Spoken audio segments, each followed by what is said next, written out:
Dans la nuit du 31 mai au 1er juin 2009, l'Airbus A330 d'Air France s'écrase dans l'océan Atlantique après quelques heures de vol, faisant au total 228 morts.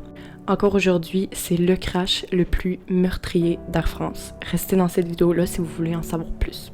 Cette vidéo raconte la tragique histoire du vol 447, mieux connu sous le nom le crash Rio-Paris. C'est le 31 mai 2009 à 19h29, heure locale, que l'Airbus A330, le vol 447, décolle de Rio de Janeiro pour se rendre à Paris-Charles de Gaulle.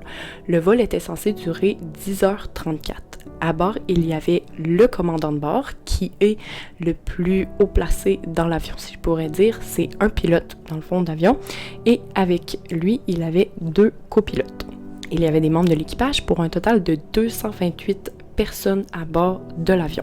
Le décollage s'est déroulé comme prévu, sans problème, et après quelques minutes, l'avion a pu atteindre son altitude de croisière et après quelques minutes de vol, le commandant de bord est allé se reposer.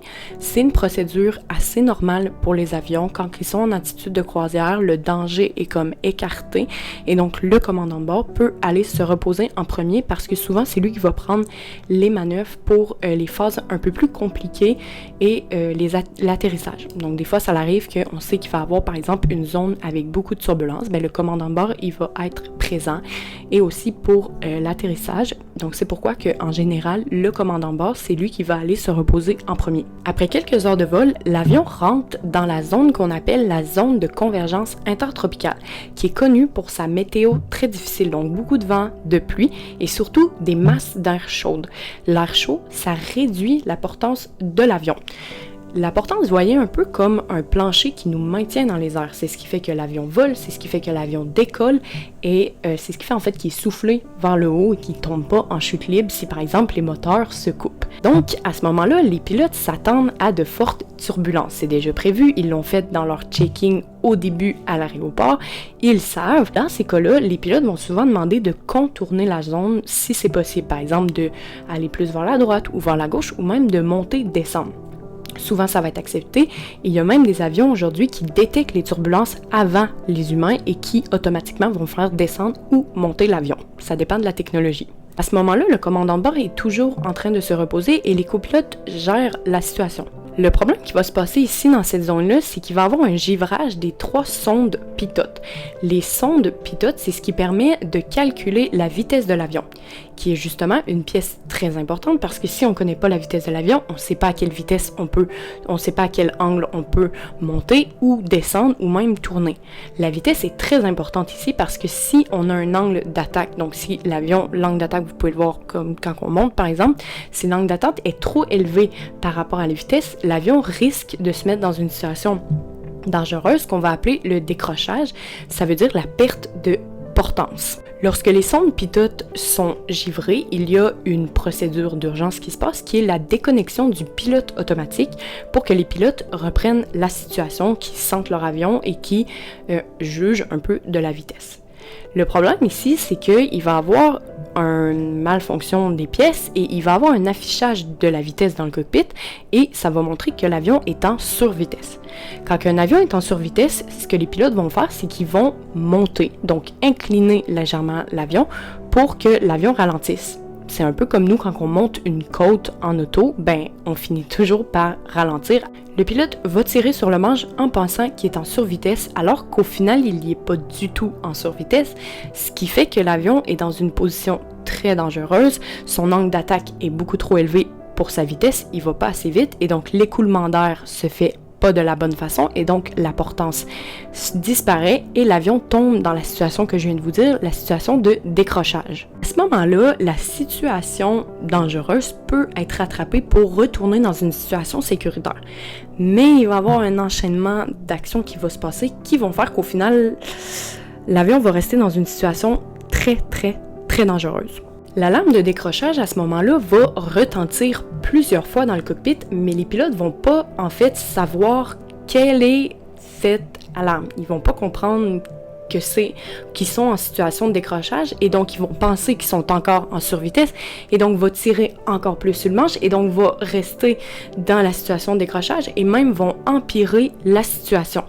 1 minute après la première alarme de décrochage, le cockpit va annoncer qu'il est en train de perdre le contrôle de l'avion.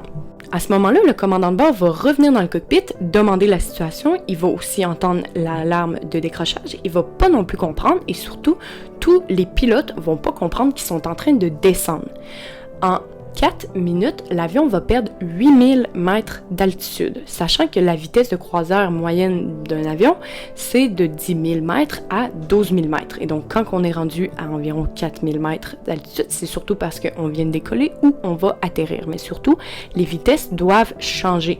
L'alarme de décrochage va sonner 75 fois au total avant de laisser place à 2 autres alarmes, qui est le sink rate et le pull-up, qui indiquent au pilote que la surface de l'eau s'approche beaucoup trop rapidement et qu'un crash imminent peut se produire si les pilotes ne remontent pas l'avion, d'où le pull-up.